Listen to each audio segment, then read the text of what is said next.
días, buenas tardes, buenas noches. Mi nombre es Deglismar Flores, pertenezco a la carrera de radiología y voy a explicarles los órganos de los sentidos. Primeramente voy a darles una pequeña introducción sobre lo que es los órganos de los sentidos. Son estructuras que contienen células especializadas en determinadas variaciones del medio ambiente. Cuando estas variaciones superan el nivel, originan impulsos nerviosos que son transmitidos a través de neurona a neurona. Estas variaciones reciben el nombre de estímulos. Nosotros contamos con distintos receptores sensoriales como lo son los receptores sensoriales de la temperatura o también con otros que están agrupados como son los denominados órganos de los sentidos. Tenemos 5 sentidos: la visión, la audición, el olfato, el gusto y el tacto. Ahora les voy a explicar sobre el sentido de la audición. El oído es el órgano de la audición. Este recibe las ondas sonoras provenientes del aire y las transforma primero en vibraciones mecánicas y luego en impulsos nerviosos que son enviados al cerebro e interpretados como sonidos. Se encuentra ubicado en un espacio hueco del hueso temporal del cráneo y se divide en 3 secciones: oído externo, oído medio y el oído interno. El oído externo es aquel que está formado por el pabellón auditivo, el conducto auditivo y el tímpano. El pabellón auditivo es el que recibe las ondas sonoras del exterior y las conduce hacia el conducto auditivo. El conducto auditivo es aquel canal que mide aproximadamente unos 2,5 centímetros de longitud y está recubierto por pelos y una secreción serosa que impide que la suciedad penetre. Y el tímpano hace como una función de especie de tambor, que cuando llegan las ondas sonoras ahí, él produce vibraciones. Esto nos transporta al oído medio. El oído medio es un espacio irregular de aproximadamente 5 milímetros que está lleno de aire, y aquí se encuentran 3 huesecillos que son el martillo, el yunque y el estribo. Cuando llegan estas vibraciones hacia el tímpano, este las transporta hacia el oído medio, que a su vez hace que se mueva el martillo, luego el yunque y luego el estribo. Luego estas vibraciones llegan al oído interno, que provoca que la endolinfa se mueva a través del laberinto. El órgano cortis recibe estos movimientos y envía las señales al sistema nervioso central a través del nervio auditivo. Ahora les voy a explicar el sentido del tacto. El tacto es el encargado de los estímulos que constituye el contacto y la presión, la temperatura y el dolor. Su órgano sensorial es la piel. La piel es el órgano más grande del cuerpo humano. La mayoría de estas sensaciones son percibidas por corpúsculos, que son células encapsuladas en tejido conjuntivo, que se encuentran en las tres capas de la piel, que son la epidermis, la dermis y la hipodermis. Existen 3 tipos de receptores: los mecanorreceptores, que perciben estímulos mecánicos; los quimiorreceptores, que perciben estímulos químicos; y los termorreceptores, que perciben estímulos térmicos. En los mecanorreceptores conseguimos los que tienen que ver con el tacto y la textura, como son los discos de Merkel, los corpúsculos de Meissner y los corpúsculos de Ruffini. Los termorreceptores, que son los de la temperatura, aquí encontramos los corpúsculos de Krauss, que son los que perciben la sensación de frío; los corpúsculos de Ruffini, que son los que perciben la sensación de calor. Y están los quimiorreceptores, que aquí es donde se encuentran los nociceptores. Eso quiere decir que no son los que están encapsulados, que ellos tienen terminaciones nerviosas que llegan directamente al lóbulo parietal, que es donde percibimos todas las sensaciones. ¿Cómo ocurre esta sensación del tacto? Bueno, un receptor se activa, lo que hace que se produzca un cambio iónico y este genere un potencial de acción que se transmite de neurona a neurona hasta el lóbulo parietal. Hola, yo soy Julio Escalona de Emergencias Médicas. Yo voy a hablar sobre el olfato. El olfato es el sentido encargado de detectar y procesar los olores. Se ha definido el olfato como el sentido químico el que actúa como estimulante. Las partículas aromáticas u odoríferas, desprendidas de los cuerpos volátiles que a través del aire inspirado del conducto nasal del epitelio olfatorio situado en la nariz. Vamos a decir que las prolongaciones nerviosas de las células olfativas atravesan el cráneo mediante micro orificios ubicados en las láminas cribosas del etmoide y alcanzan el bulbo olfatorio, situado en la región anterior del cerebro. Estas prolongaciones nerviosas finalizan en el glúmeros olfatorios y las pequeñas terminaciones de las células olfativas de forma esférica, donde se procesan las señales aromáticas que luego son conducidas por células receptoras. Especialmente la información llega al sistema límbico y el hipotálamo y las regiones cerebrales filogenéticamente muy antiguas, que son fundamentales en el proceso de la memoria y la información emocional. Vamos a ver como un ejemplo: cualquier aroma entra por el sistema olfativo, entra a las membranas donde alcanza el bulbo olfatorio, y de ahí pasa para los senos frontales, donde se ubican en la parte del cerebro y queda en la memoria olfativa. Ahora vamos a hablar sobre la vista.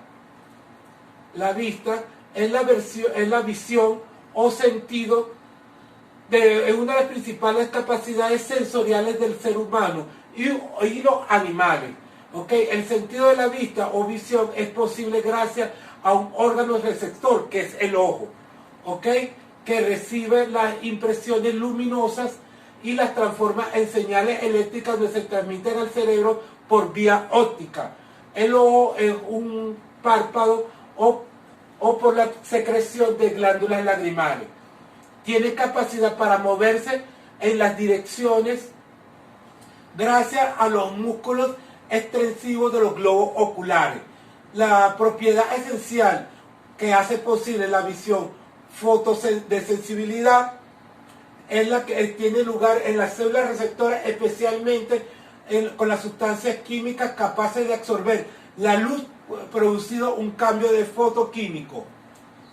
Aquí tenemos un ejemplo de cómo se hace la parte de la luz, la visión. Nos fijamos en el objeto, en este caso la cámara, y nosotros lo percibimos por las impresiones luminosas que van directo hacia el cerebro. Cuando la luz penetra en el ojo, pasa a través de la córnea, la pupila y el cristalino, para llegar a la retina, donde la energía electromagnética de la luz se convierte en impulsos nerviosos, que por medio del nervio óptico son enviados hacia el cerebro para su procesamiento en la corteza visual. Esto quiere decir, volvemos otra vez, vamos a ver esta pantalla. Nosotros vamos a verlo, entra la pantalla, la tenemos, o la misma, el video, lo estamos viendo, entra hacia el lente óptico y pasa hacia la retina y el cristalino para llegar la energía electromagnética, donde se convierte en impulso nervioso, para llegar a la percepción visual que lo percibe en la forma del objeto, identificar la distancia. Eso nos hace también de identificar la distancia, los colores en movimiento. la retina y las regiones importantes del ojo, y contiene una célula especializada llamada conos bastones que son sensibles a la luz. El sistema del gusto, ¿ok? El sistema del gusto, el gusto es uno de los sentidos de la capacidad de detectar la sustancia a través de los receptores gustativos, el sentido corporal que nos permite la detección de sustancias químicas disueltas en la boca, procedentes generalmente de los alimentos. Del sentido del gusto depende de la estimulación de los botones gustativos, ¿ok? Los cuales se encuentran en las papilas gustativas situados en la lengua, que es el órgano del músculo musculoso ubicado dentro de la boca, de la cavidad oral, ¿ok? El sabor se define como la sensación que causa un alimento u sustancia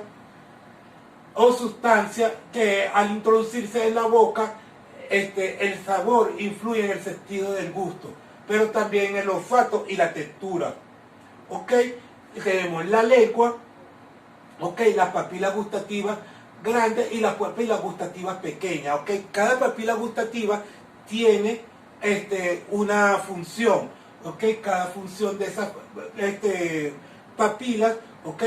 Dan los sabores primarios conocidos para identificar los alimentos, tanto como dulces, salados, también los ácidos y los amargos, a los que desde los principios de los siglos se han añadido el umami, sabroso en los japoneses, ¿ok? El gusto se percibe con el contacto de las sustancias químicas saludables con los quimiorreceptores situados principalmente en la lengua.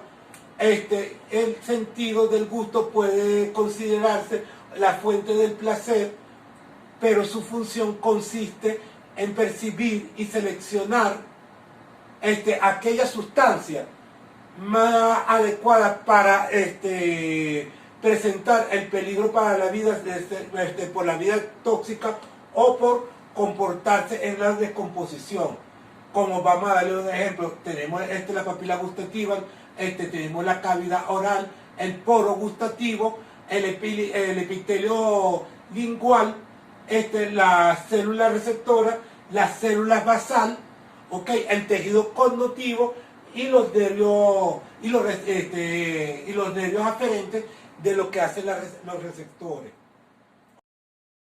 Buenos días, mi nombre es Michelle Delgado y yo vengo a hablarles acerca de fisiología de órganos de los sentidos y pares craneales. A continuación, vamos a decir qué son los pares craneales. ¿Qué son los pares craneales? Son nervios o pares craneales de fibras nerviosas que se originan o disponen en el istmo, ¿ok? Los cuales posteriormente se atraviesan los agujeros de la base del cráneo, ¿ok?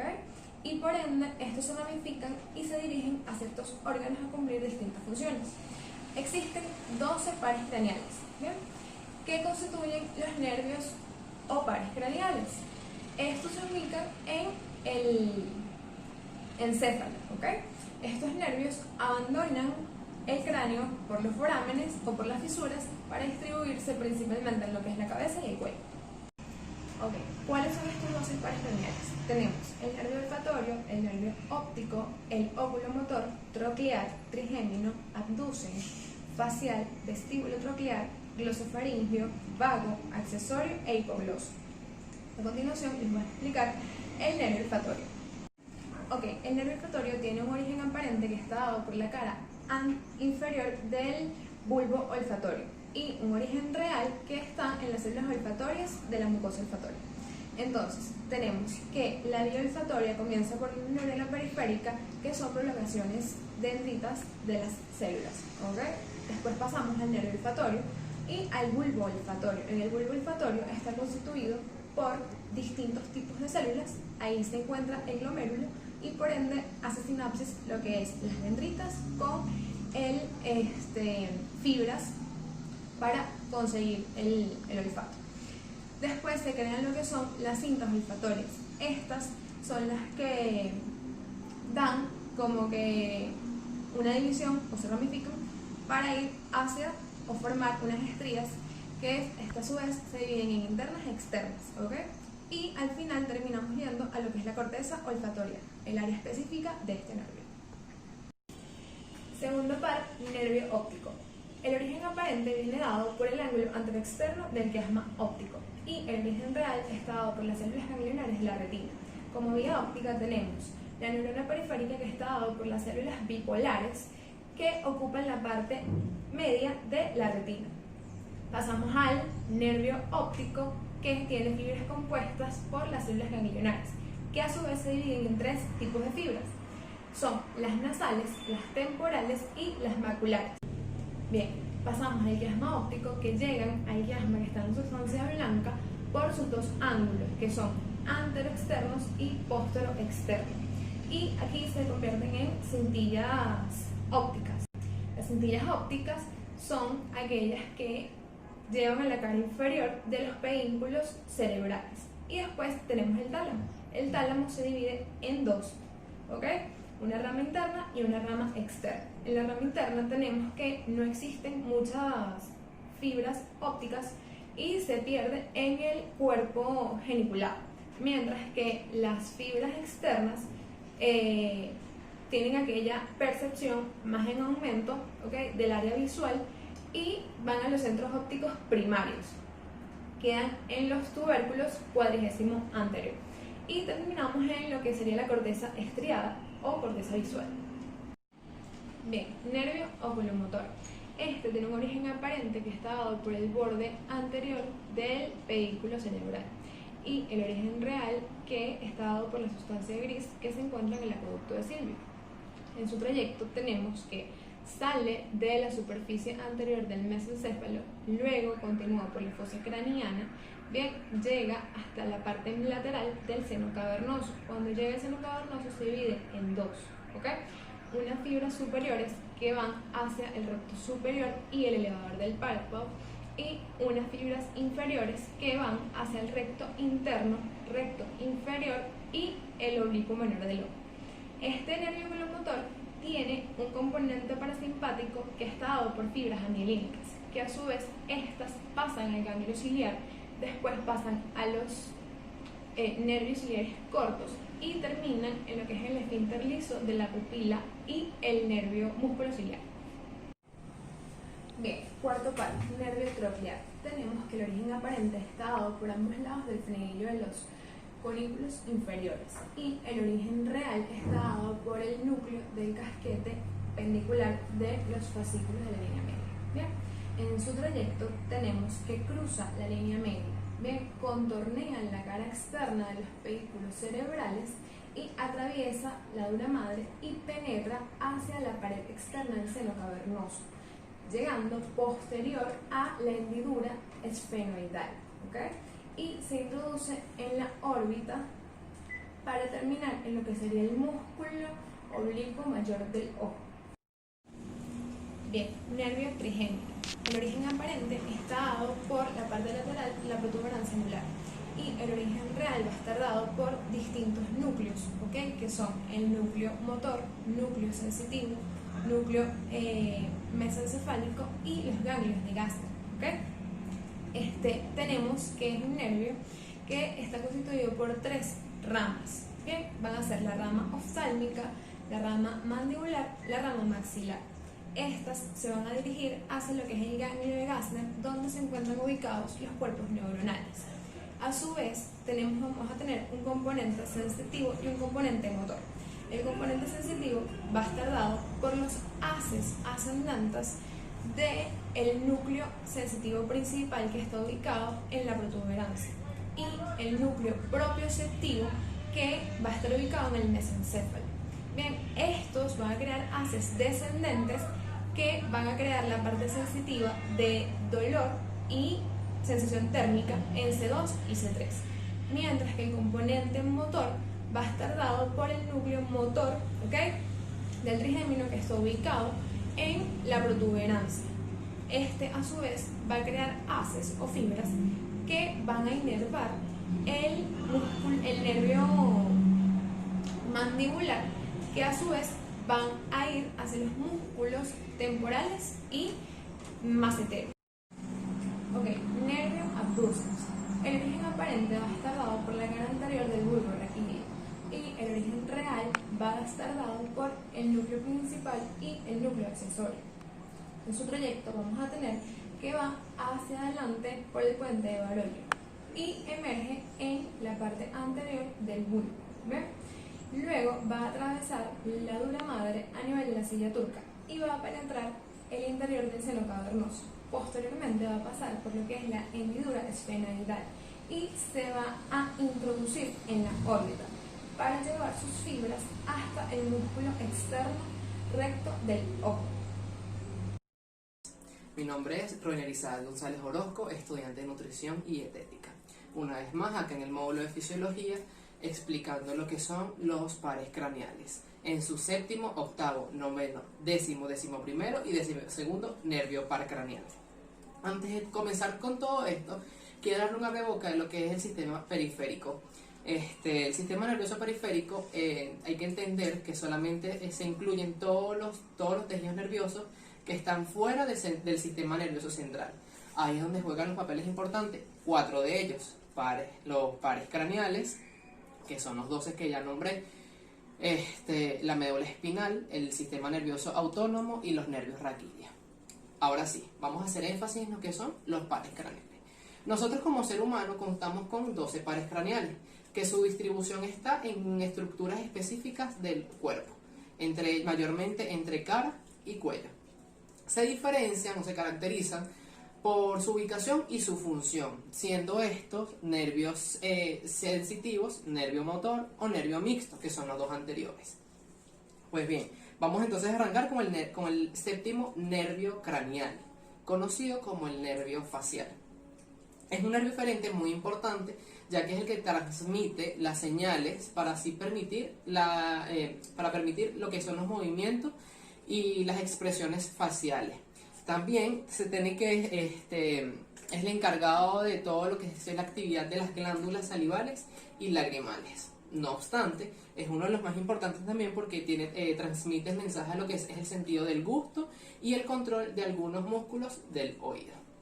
Este nervio se clasifica en 3 núcleos, ¿sí? Tenemos el núcleo motor, el núcleo parasimpático y el núcleo sensitivo.